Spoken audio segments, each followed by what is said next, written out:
unboxing video. Let's see if I can do this right. So, got my KME in. Finally took the plunge. And, wow, could barely fit the case onto the screen. But let's just keep going. You have nice locks. And what's inside? Okay. Instructions. Okay. Here's a base. Let's compare the quality of the base. Looks okay. There's a little rod, metal rod that screws into the bottom. Okay. You know what? To be honest, I actually don't like that there's so much wood. Maybe I'm like totally modernized. Like when I see the wood, I think it's like it looks cheaper, but nah, it's alright. I think okay. Silicone little nubs, and okay, that's probably gonna work, no problem. And let's see, let's rotate this around, and ta-da! All right, so what are we getting here? Is it actually on the screen? Okay, so cloth. Wow, this is so raggedy. This is like off of a car mechanic's floor. What is this? Why do they give you this? What is this to wipe? Your knife? It's not soft. It's not a microfiber cloth. It's like a terry cloth. Okay, whatever. I'm probably not going to use that. Here it is. Okay, so the grip is actually smaller. I'm not sure if they updated this to make it different. The grip looks smaller because it's a little bit weird. How would you hold it like this way to sharpen it? Let's see. This way,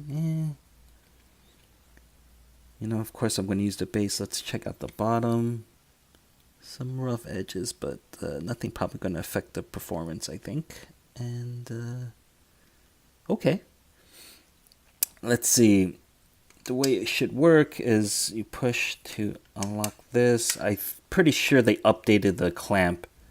This is like the second updated, I think, to make it clamp a little bit better, I think, when it's open.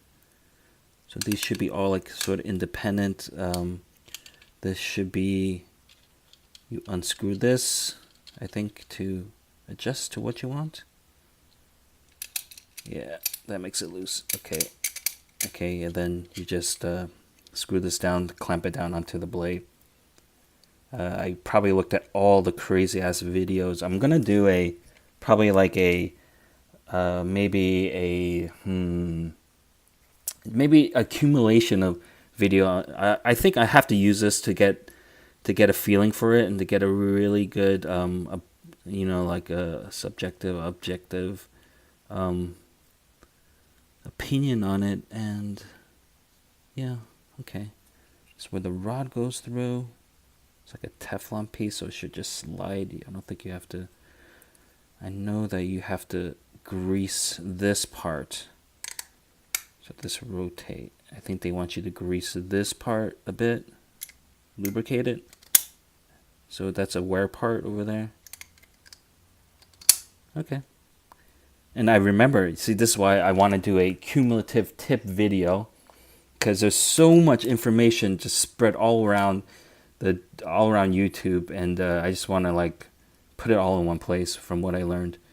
And I remember from one of it was talking about rotating this, and I think the reason they don't want you to rotate it, I think it was like clockwise always. You should rotate it so you don't loosen this. And that's just one of the tips. There's many tips, including how you align this. I mean, I think when you put it on, it's always should be aligned in the angle to what the blade is. You kind of like do a imaginary line on the blade. So otherwise, you're just gonna get a huge sweep, like a really bad sweep, and have like a really wide bevel on the tip. For example, if you just align this to the spine, so you're not aligning this to spine, you're actually aligning it to the blade edge. And let's see, what else do you get? That is this is just as a reference, because they say, let's see, can I This so pretty tight. Okay, there it goes. And so you adjust this, and depending if it's farther out or in, it can actually affect obviously the angle of the true angle. So you have to use like your iPhone or whatever phone you're using, use it like a leveler, or buy one of those level machines like instrument to get the actual level, or you do the Sharpie and then you kind of do a test area to, if you just don't want to reprofile it. And I'm probably going to do that with more of my knives. Comes with a Sharpie. That's nice. Don't really need it. I mean, you should have your own Sharpie, but they're trying to, if it comes with a Sharpie, they're not nickel and diamond. That's nice, right? They're really trying to show you that you really should use a Sharpie. It's not a tip, but a necessity. Let's see. Okay, you loosen that, and so this is interesting that this is on an angle. So maybe, I don't know if originally it was 90-degree. Maybe it would slide or pop off that way. I don't know. But yeah, more wood. Ew, gross. But yeah, who cares? It works. It works. So it goes onto there, and then hand tighten this. Okay. I think this one, you fill this up with water. Oh, wait a second. I think that's supposed to be here. Oh, okay, okay. Completely brand new. Okay, so you fill it up, and then let me just pop that in. I shouldn't pop it in now. It's just actually nothing in it. But it pops in and out very easily. Pretty cool. Okay, yeah. I think you add a drop of water. You don't go nuts. 1 or 2 drops. And just for the diamond edge. Wow, these are the heavy parts here. All right. What it comes with, you get the, let's see. Nice that it comes in the sleeve. 600 grit. I thought I ordered. Oh yeah, I did order more. Okay, so I ordered the Beast, the 50 and 100 grit, because I have a couple of M390 or equivalent blades that I don't want to just destroy based on my past sharpening. I don't want to. Let me just take a look. Let's see. Yeah. Let's see. Can I focus this? Yeah, look at that. You call that a grit? It is so. That's already so pretty fine. Unless you definitely, your knife is just not off of the sharpness and you're not reprofiling. I can imagine you using this, or using some pretty archaic VG10 or lower steel. That's going to be enough. From my experience, from using so-called super steels, or maybe this is good for a Shabazz S35, their low heat treat butter soft edge that everybody knows about. Let's see, 600, 300. Ooh, no. Sorry, did I do this wrong? It's all mixed up. Okay. Yeah. Okay. Yeah, this is the stuff that's gonna cut. Ooh, baby. Yeah, it's a little bit better. Still not as rough, because I know I have some diamond plates that are like super rough, and you just need that, and it just makes it so much more effortless and less waste of your diamond plates by not going crazy, like spending, like, I remember I can spend like half an hour just trying to reprofile, for example, like a cold steel 4max. Okay, 140, 300, 600, and then the 1500. Okay, let's see. 1500? How does it look? Oh yeah, it kind of looks like a whetstone. Yeah, it's like so smooth. Oh, I love it. The whole thing is coated. Okay, so let me just say, there's probably a bunch of cheap ass like sharpeners and ones that you can get from China, AliExpress, etc. And some people are just like, oh, this is just a bunch of hardware parts put together. I'm fine with that if it works. If the guy, whoever came up with this system, if he figured all the little things to make this kind of sharpener, he should get paid. That's it. And the rod. Okay, so this is the rod that goes in. Okay, so this will go into this part. Okay. And this will go into this part over here, I guess. No, over here. Okay, so that goes over there, and then you'll screw it in, then you'll just do that little final extra tightening here with a little pliers or this kind of wrench, adjustable wrench. You can just tighten that up, and yeah, that's it. Okay, so it's a little bit weird. This kind of foam. What is this? Why is this cut out?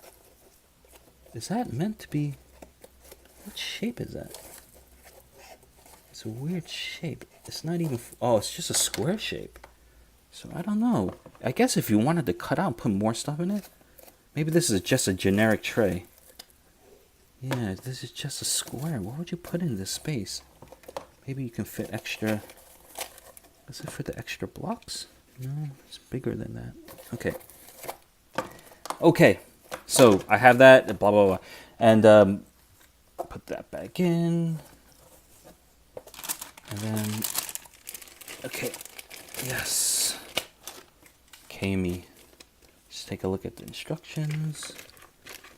Yep, this is talking about the lower angles depending on where it's clamped. I think this is wrong. This is why you need to look at all the YouTube videos. This is wrong. You're not clamping, you got to clamp based on that. So you imagine you put a line from that edge to this edge. That is the actual angle that you clamp it on. So it should be rotated. And then you'll get a nice even, unless you're really looking to have that very shallow, wide bevel on the front of the tip. I don't know why you would do that. Okay, showing how you release a clamp. Okay, tightening on it. Placing the oil, yeah, for here. Don't want that. Flipping it. Okay. And then, also, that I saw another tip that was mentioned. This is what I'm going to put in my other video. I'm going to probably write down all my tips that I collected by watching other videos, just all in one place, so you don't have to keep searching all around YouTube. When you putting this on, you have to, is it on here? You have to, I think it's on this, talking about pinching the, like the front of the clamp. You pinch this front, like, it's like half of your fingers on the front, half is on the blade. And this is super important for flat grinds because you don't have that kind of shelf edge, that perpendicular edge to just hold on to grip, and you don't want it to shift around. And I've seen Cedric and Ada also even mark this section in case it shifts.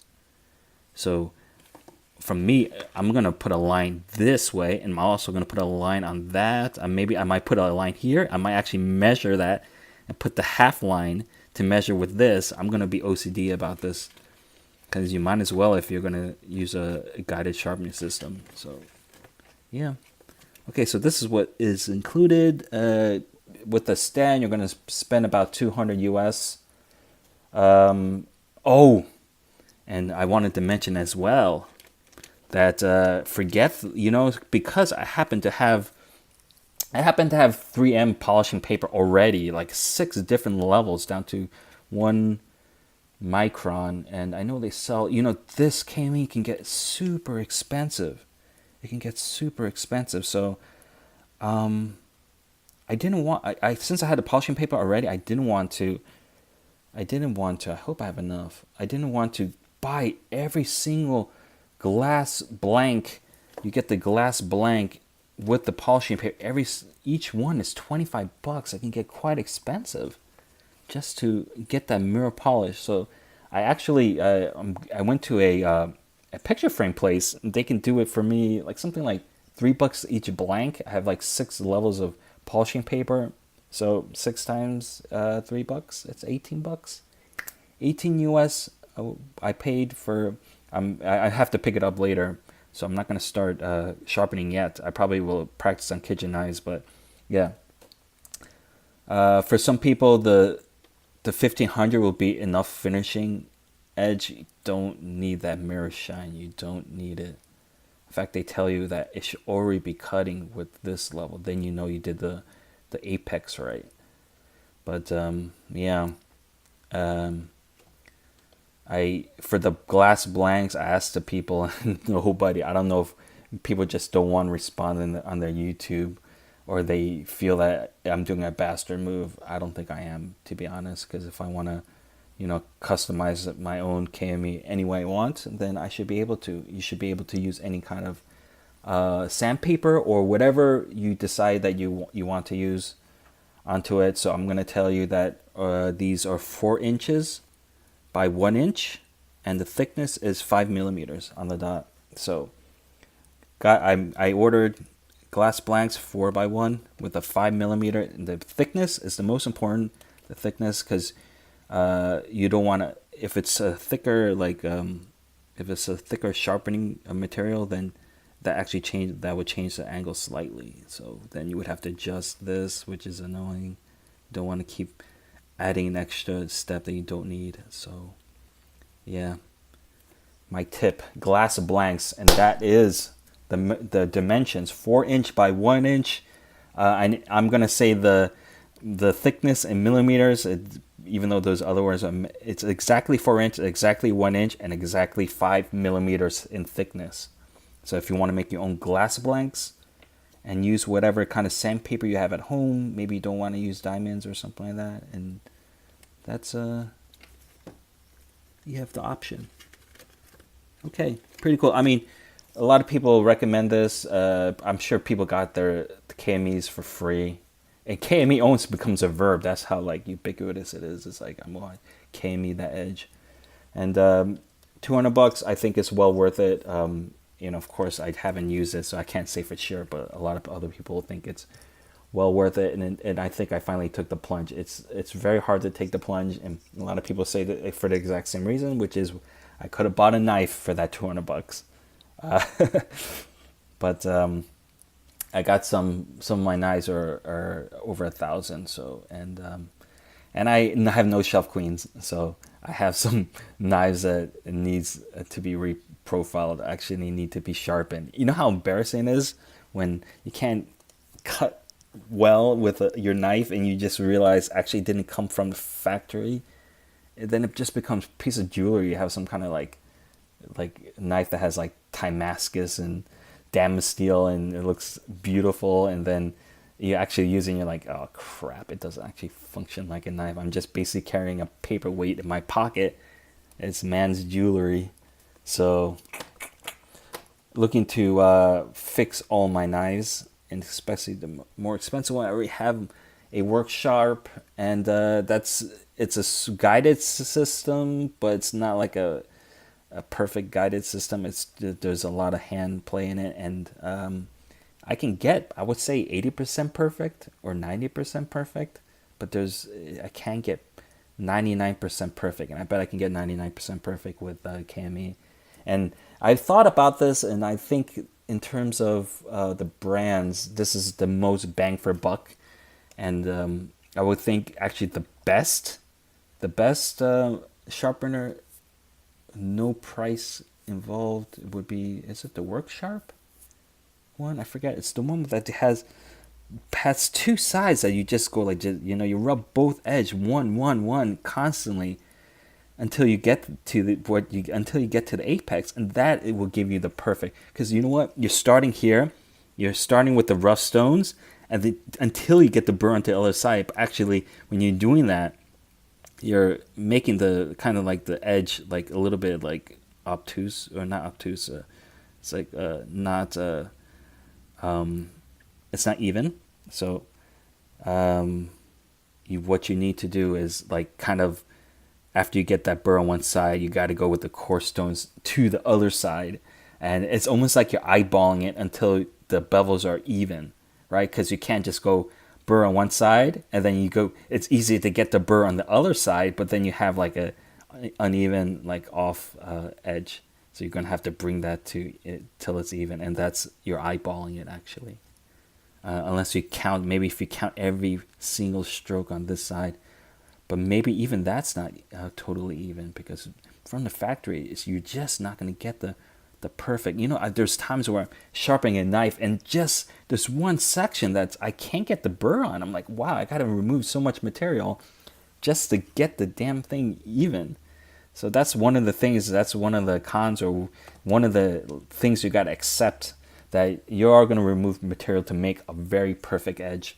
So this is, I believe it's going to be that 99% perfect edge, because you'll do it onto one side and you can flip it, and you don't have to, that removes that element of being uneven as long as you clamped it in. So you do all your homework like very well. You put the line on the blade and you line the clamp onto the blade, and I'm probably going to tape up the blade just as a protection. I just got into the habit to, wherever you don't want to get damage, tape up. It's worth it. It's worth all the extra effort. Masking tape, the handle, whatever, anything that can possibly get scratched or damaged. You just want to remove that kind of element. And you would have to, once you do the homework to get it perfectly lined, even in the clamp and the angle of the blade on the clamp, then it becomes just it become perfect. You'll let the device do all the work in keeping it even. Yeah. Okay, I'm excited to have this. And I probably sold off, I probably only have like a dozen knives, or maybe 15 or so. I probably sold at least 3 dozen knives. I only keep knives that I love, that spark joy thing, and or that's useful. So I had that kind of argument in my head about whether this knife, whether it's worth it. If, for example, if there was a professional knife sharpener, I could have took this money that I spent on this probably so far, which will be, I think, because I got to ship it overseas, I'm looking at I'm already like at 280 like US or something like that to get this, and that could have been money. You can spend like 25, maybe $30 to have someone professionally mirror edge your. You can find some person, but where I live, I don't think there's a professional that exists. So I'm going to have to do it myself. So this becomes a learning process, and also become maybe enriching part of the knife experience of this hobby. So is it worth it for having, you have to decide for yourself how many knives. If you had if I messed up on a $1,000 knife, I'm going to cry. I'm going to jump off a bridge. So I have to do it. I'm forced. Otherwise, I could have took that money and sharpened probably 10 knives, $280. I could have paid someone else to support someone else's hard work, and because once you get once you get a nice profile and mirror edge, all you got to do is you got to strop it, unless it's a field knife. And if it's a field knife, you don't need a mirror edge. So it's like that kind of thing. I probably need to maybe just get 4 knives. It's 4 expensive knives that I want to mirror edge. Oh well, okay. So that's unboxing, and after I try it out for some more, I will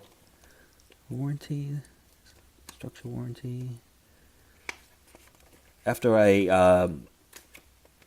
use it out and get some opinions on it, I'm sure it's gonna be like whatever everyone said. So I'll give a full-on review, including all the tips you possibly need, every single step to sharpening a knife true.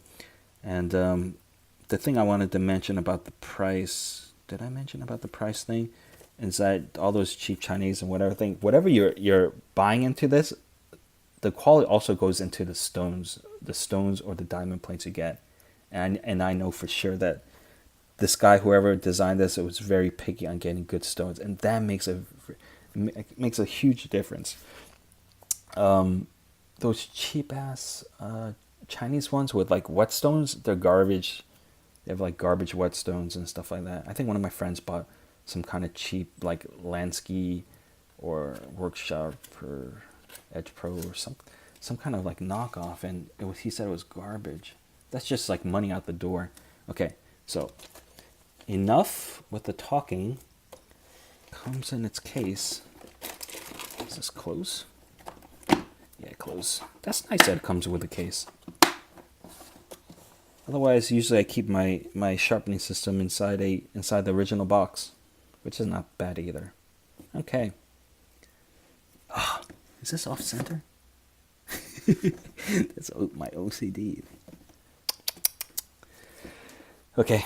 Thanks for watching. Subscribe or like or comment, that kind of stuff. Bye.